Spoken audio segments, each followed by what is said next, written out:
Good morning everybody and welcome to the weirdness of 7.06. I'm sorry for the video being a little bit late, I simply did not get around to doing it any earlier. However, today I want to discuss all of the significant changes in 7.06. What do I mean with that? A significant change to me is a change that impacts how you play the hero. It is not enough for it to be a simple buff. For example, Enchantress at level 25 now gets 6% additional impetus damage. That is clearly powerful, that is clearly a buff to the hero, but it doesn't really change how you play Enchantress. Same thing for the Techies thing. Techies now gets 250 damage at level 25. Yeah, that's cute, and I guess the Techies carry stream is somewhat real, but let's be realistic, it probably doesn't change anything about how you play the hero. At least it shouldn't. Don't worry, I tried the Techies thing already, it's not very good. But anyway, we're gonna go ahead and take a look and see what's going on in this new patch. The first thing I want to talk about is that Frost Arrows are no longer a unique attack modifier, just as well as Desolator. So you can now do silly things like this. You can see I have a Satanic, a Desolator, a Diffusal Blade, a Mjolnir, and an Eye of Skadi, as well as I have the Frost Arrows right-clicked, and if I now attack a thing, you can see every single one of those effects actually works.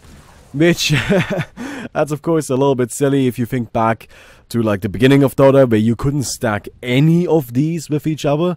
Well, at this point, you know, unique attack modifiers mostly exist to deny anti-mage Satanic, but oh well, that's a different discussion for a different time. So every single respawn talent got removed from the game. Now I'm not gonna go through every one of them there is, because you know, a lot of them aren't that interesting, but I'm gonna cover the ones that I think are cool. This will be the first one. So at level 20, Warlock can now summon a golem on death if he chooses to go for it, right? So the way this works is, there is my Warlock, right? And I can go ahead and summon Bob like this, and I got my two golems, which are spooky and all of that.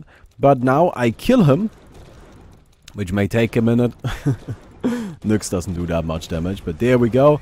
And you can see the Warlock golem comes out. This golem did actually stun by Nyx Assassin, as you may have noticed. So this is actually very, very powerful effect. Nature's Prophet also gains a new cool talent at level 25. Removes the teleportation cooldown. This is just about as silly as you might think it is. You can now teleport anywhere on the map at all times. Now, actually, you know what? I still have what the fuck mode enabled, but that actually has no impact on this because I can still teleport anywhere I want all the time. Like, this is just, it doesn't have a cooldown anymore. This of course has a big impact on the hero. This means the split pushing has become even more powerful. Nature's Prophet now has an insane late game tool, right? This is incredibly strong in the late stages of the game and will certainly see use. Earth Spirit also had a talent change, although with him I actually think it's a nerf. So Earth Spirit previously could use Aghanim Scepter to use Geomagnetic Grip to pull allied heroes. Now, this still says you can do that, but it's actually not true. You can see I can't click on allied heroes. This just doesn't work, right? Like, they just aren't selectable. Instead, at level 25, Earth Spirit now gains Geomagnetic Grip targets allies, which lets you pull them in. As you can see, now it is possible to do so. So the Aghanims is kind of nonsense like that currently, but anyway, I personally think this is a nerf. If you think about Earth Spirit, what is easier to get level 25 or an Aghanims? I think the Aghanims is the obvious answer every single time, right? Aghanims is much, much easier to get than level 25. But yeah, so that's a new thing about Earth Spirit. It is also a little bit buggy right now. Again, like, as you can see, allows Geomagnetic Grip to pull in allied heroes with Aghanim Scepter. That's just not true. I don't know why that's still on there. Chen also got a little bit of a buff. Actually, it's not just a little bit of a buff, it's quite a bit. So at level 20, Chen can get plus 1000 creep minimum health. So I'm not going to skill this quite yet. So if I go ahead and test of one of these creeps right here, you can see that the creep goes up to 1000 health, right? This creep, just as well, I test of it, nice, it got 1000 health. Isn't that fantastic? Of course, that is one of the like features Chen brings to the table. Now, if we go ahead and skill this though, these creeps stay at 1000. But if I now dominate a new creep, like this one for example, or not. Oh, there we go. Need to level Hand of God. Alright. Sorry. Then you can see it has 2000 life, right? Which is actually quite insane. That is really, really, really powerful. We can go ahead and do this. This guy stays at 2000 though. So it doesn't add like life on top of the creeps. Instead, it just makes it so that the health minimum goes up by 1000. Because else this creep would have 3000, right? If we can maybe go over here and find an ancient creep that has a little bit more HP, then I can show you. But, do these guys have? Yeah, this guy is 1200, right? So, I actually know that's less HP, but you can see I cast it, he goes up to 2000 again. Point being, it doesn't make it so they have 1000 extra health. Instead, it just makes it so that their minimum health they can have is 1000 higher, putting it at 2000. Which is still really strong. That is still really strong. It just has less of an impact on the ancients than the text would make you believe. Now, let me go ahead and warn you right away.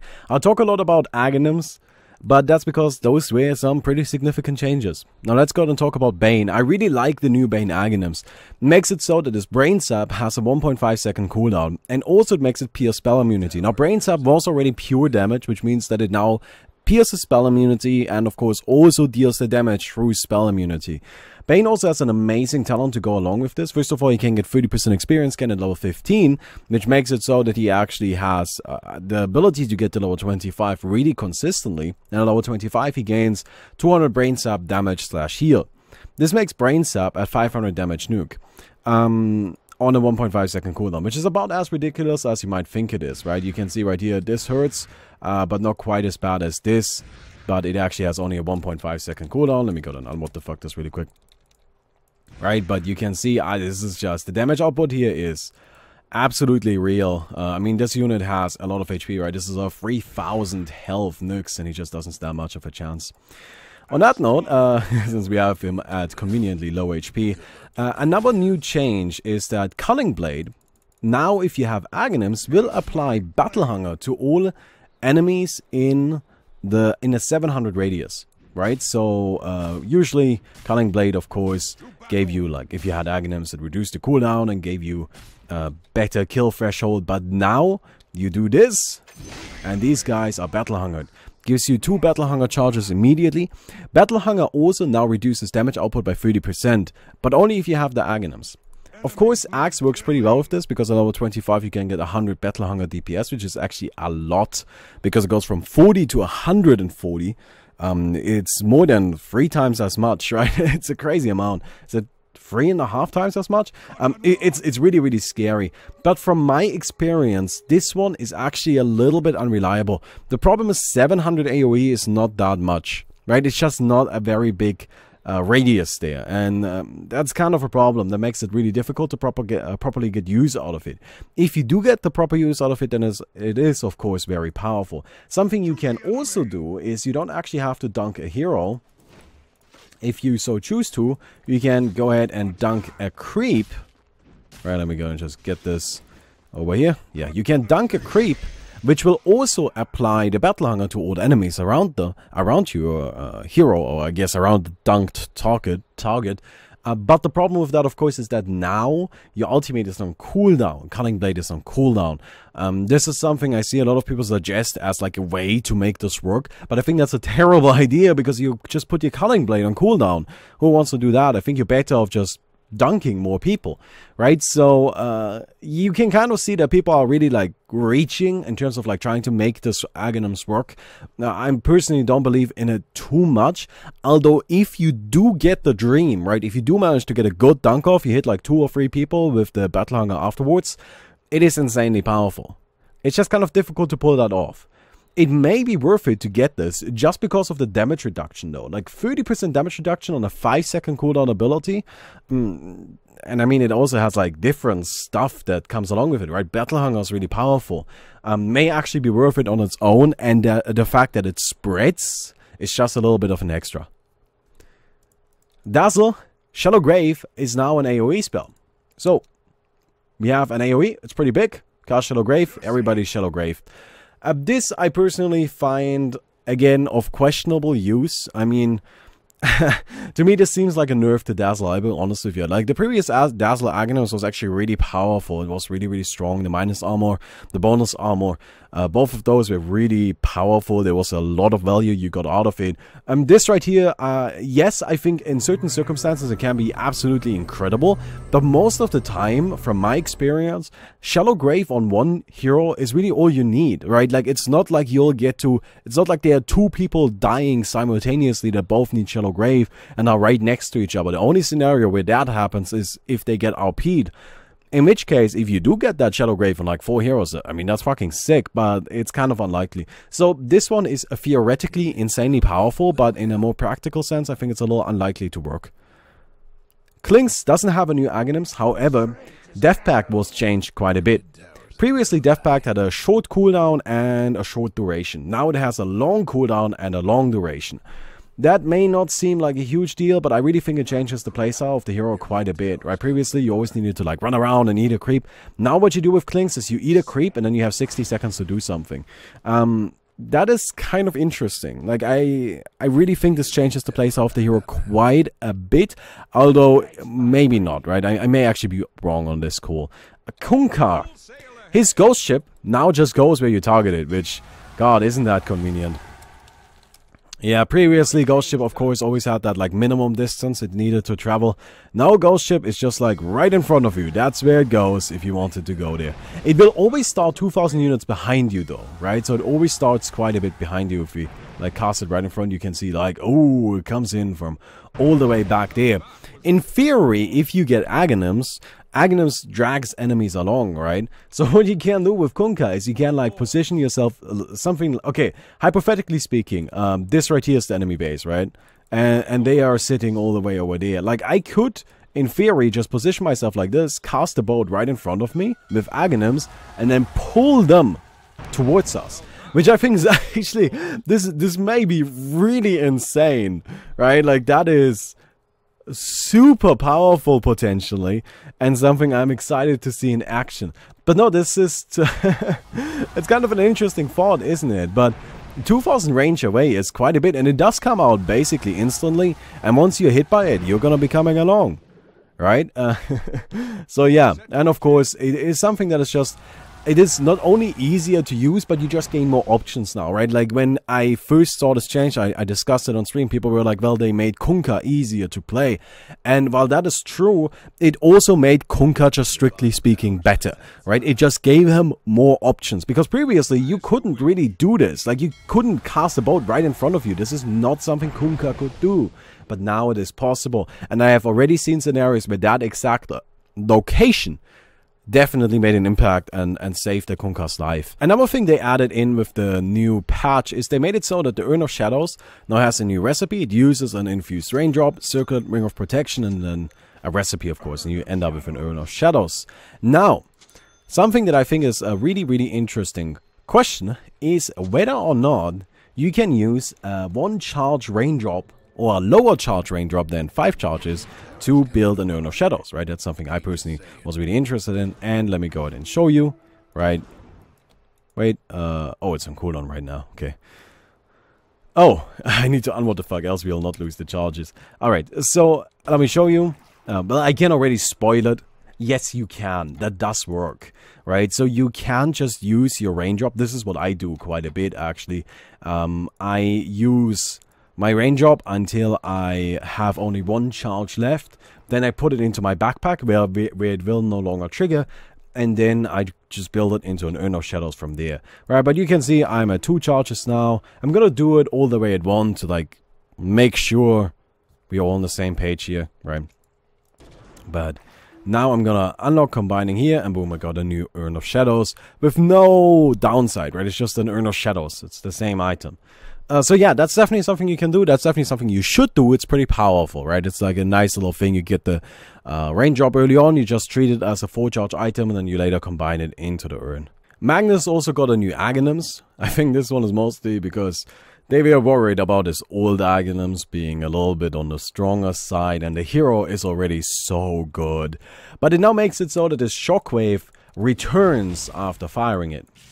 This deals full damage to heroes, but only half damage to creeps, which is clearly meant to make it so that Magnus doesn't just get another farming tool, right? If Shockwave did deal full damage to creeps on the return, then you could just Shockwave a creep wave once and it would, you know, die. But it's still going to be a pretty strong farming tool because with the empower, right, you empower yourself, you shockwave a creeper if you hit it twice and it's going to be dead. Also, a really nice thing about it is that the shockwave does slow on the return trip. So, like, if you go ahead and see, like, this guy can move fine, and now he can't move anymore. It's a really strong slow as well. It's 60%. That is pretty powerful. Only 2 seconds, but it does have a long range. And if you can't, you know, like, aim this properly, you can see, like, I should do it like this, and then the slow immediately connects if I get it from this distance. That's pretty powerful, honestly. It's an ability that we're gonna have to wait and see how this actually plays out. But they also changed his level 25 talent to not be shockwave based anymore, so it's only 15 armor. And also his respawn talent, I think that was a respawn talent, right? He now has 500 skewer range, which makes this thing be really, really long. Like, really, really long. Sorry about the lag, by the way, that's just my internet acting up. But yeah, it is very, very long. It's just kind of silly. Legion Commander also got something quite silly. Her Aghanim Scepter makes it so that she becomes magic immune. Yeah, I'm not even joking. I mean, look at this shit, right? Just free BKB. Personally, I think this now pushes Aghanims on Legion Commander to a power level where it's just straight up kind of required. Well, not necessarily required, but it is so good that I'm personally going to start buying it very frequently. I mean, that's insane. You don't have to get BKB anymore. It's a BKB replacement, right? You get yourself Blade Mail, you duel somebody, they'll die. And that is nutty, right? Like, that is a super powerful effect. There is no effect in the game that says gives magic immunity that isn't insane. So this one is also insane. Medusa, if she has Aghanims, her snake now stuns people. Oh, well, doesn't. Oh, wait, sorry. You need to actually skill Stone Gaze for this. I learned that in Legends of Dota. But yeah, like, it stuns them, turns them into stone. The duration increases for every second that they are stunned, which is kind of nice. So it is a cool little tool you can use. You can also use this to kind of like extend your ultimate a little bit if you want to. Of course, turning somebody into stone means they take no magic damage but bonus physical damage, and the snake deals pure damage against them. Now, this is something I'm personally not sure of, and I really don't have any good way of testing. I'm not sure if the snake now deals pure damage. Right, I don't think it does, because it turns them into stone after it hits. But, anyway, that's kind of something, if somebody knows that, right, like, please write it in the comments. That would be really helpful for everybody here, since that is valuable information. The Shark's Aghanims now makes it so that Lightning Storm will hit one random unit in a radius around himself, 750 radius, every 1.75 seconds. Lightning Storm does not bounce with this, right? So usually Lightning Storm looks like this. It hits multiple units. But if we have this, you can see it only hits one guy every time it triggers. Now you can also see the radius is pretty large. It is larger than the ultimate itself. The slow from the Lightning Storm is also quite powerful. It's a 75% movement speed slow. Usually it only lasts 1 second, but if you actually get to level 25, this can end up quite silly from my experience, right? Like, look at this guy. He's gonna try to just walk away from Leshrac, but how? Right? Like, that's all I gotta ask at this point. You cannot run because you're permanently slowed by 75%. I've been playing quite a bit of Leshrac ever since they implemented this, and I am convinced this is going to be a core item on the hero. It is so strong. It really just wins team fights. It lets you just run people over, gives you complete control. It's completely nutty. I really like this effect. I have no doubts that it's going to be a common pickup on the hero. So when I was reading the patch notes on the Dota 2 website, it said, a reworked Outward Devour Scepter grants 2 charges to Astral Imprisonment and increases cast range by 300. To me, that meant he now has 3 charges. Because you already have 1 use and then you gain 2 charges, right? Leaves you with 3 of them. But that's not actually how it works. Instead, you have 2 charges, right? So you can use it twice. Anyway, it looks like this. You gain additional cast range. Additional cast range is, of course, quite nice. You see, it's a lot. It's 300. The thing does do the same thing it did before, right? It's nothing really crazy. Relatively low cooldown. The cast range is really, I think, the main buff, right? It's really good for catching people out. You can definitely get some initiation with that. So this is a tool that I think might see a little bit of play, but probably not a crazy amount. Witch Doctor got a cool new thing on his Aghanims. It's just a straight up buff, but it makes it so that his Death Ward now has True Strike, so usually you would of course struggle hitting things with it if they have evasion. So I've got my Phantom Assassin here, right? I cast this and oh yeah, she is not taking that much damage, but if I pick up the Aghanims, then all of a sudden this is a lot better, right? A really nice strong buff for the hero. I like seeing that, right? It's just a little niche thing because Witch Doctor doesn't get Aghanims all that often. It's kind of expensive, right? But whenever he gets it, it's usually pretty powerful, except when they have evasion. But I think it should be powerful, right? I feel like if a Witch Doctor actually manages to get there, and he manages to cast it and hit some people, then they shouldn't be able to dodge it. Like, that seems silly. So, I like seeing that. It's a nice, good, solid buff. Talking about solid buff, Silence's Glaze of Wisdom now pierce spell immunity, which I don't think I need to show that, right? It's really obvious. You just hit through spell immunity. But they deal 100% more damage against silenced units. So, usually you deal this much damage, right? If I now cast my ultimate, you can see I hit really, really hard. I have been buying this thing on Silencer ever since it was added into the game. And it is so good. It is so good. Like, this Aghanims, I personally think is absolutely insane. And it was absolutely, or it is absolutely the tool that Silencer needed to become a viable carry, right? He wasn't really too much of a strong carry before, but I feel like now he really is. So for this next one, I thought it would be best if I show you guys a proper in-game example of it coming into play, because otherwise it's kind of difficult to see really how it works and how it impacts the game. So Underlord's new Aghanims makes it so that his Atrophy Aura now gives an aura to your allies that grants them half of the bonus damage that you yourself carry. So you can see we just got a good kill on the Anti-Mage in this game. We are very far behind. We're not doing well at all. We are doing really, really badly. But this is actually the first fight where I have my Aghanims.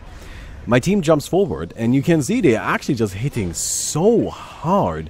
Right, and at this point my entire goal was just to run in, provide the aura to my team, buffing up all of the attack damage, and make sure that I absorb the kills, I guess, for my aura as well. Now I'm sitting on 250 bonus damage, and we are going to push. And I think this is really what this Aghanims is good for. Right, this Aghanims is very powerful if you can get an advantage somehow, and then it lets you push. It lets you go in with really any team.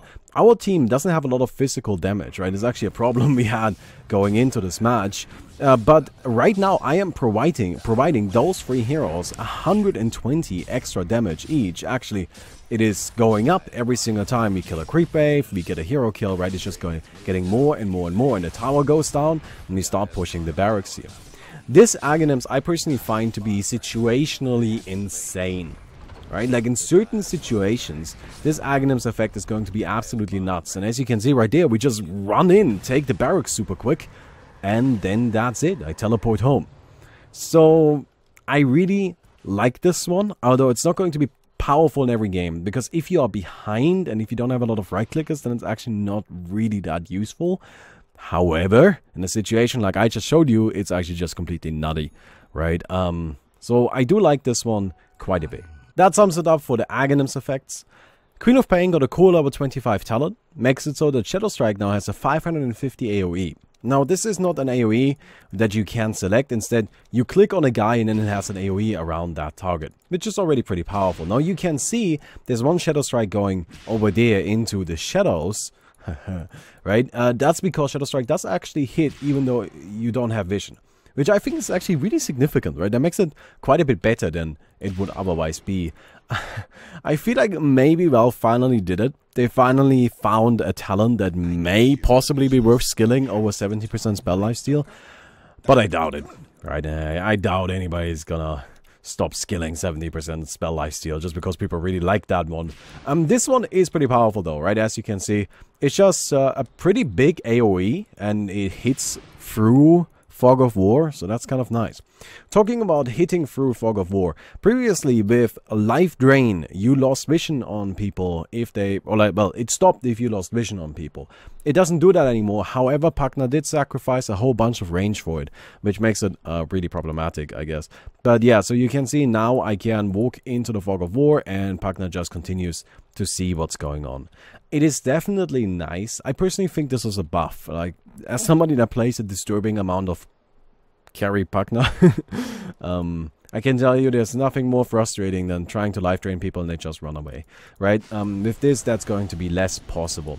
Now, something you cannot do, however, is you cannot like have a life drain going on and cast another one on a unit in Fog of War. That doesn't work. So, that's kind of something that makes it a little worse than it could be, I suppose, but it's still a nice little upgrade, I think. Night Stalker now gets to fly in the night. Kind of looks like this. You go up into the air, you have flying movement for 2 seconds. You don't get flying movement for very long. It's only 2 seconds, but it definitely has an impact. One of the big strengths of this tool is actually you gain a ton of vision. You see how much vision I gain? Yeah, while you're flying, you just see a lot. And that is very useful, right? So it's kind of a mini Aghanim's for a little bit.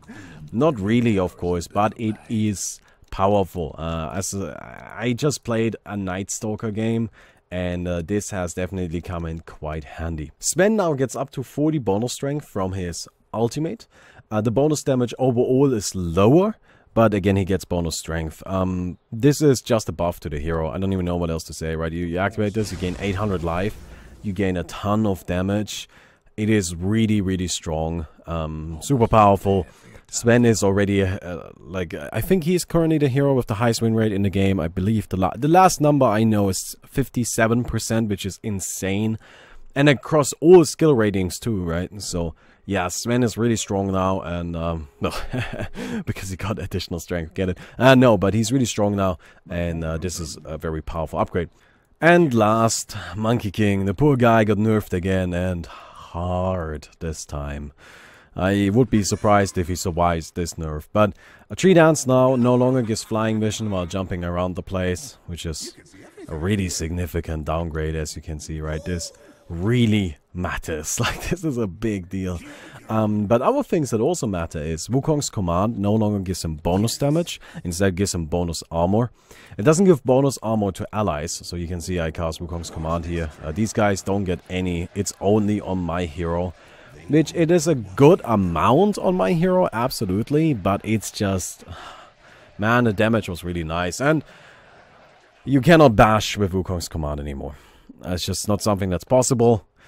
Echo Saber still works, but bash doesn't. And so that is a really, really big nerf to Monkey King there.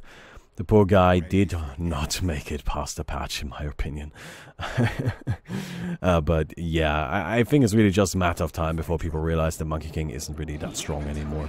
Maybe he survives, then it's purely carried by his roaming ability, which is still pretty powerful. But yeah.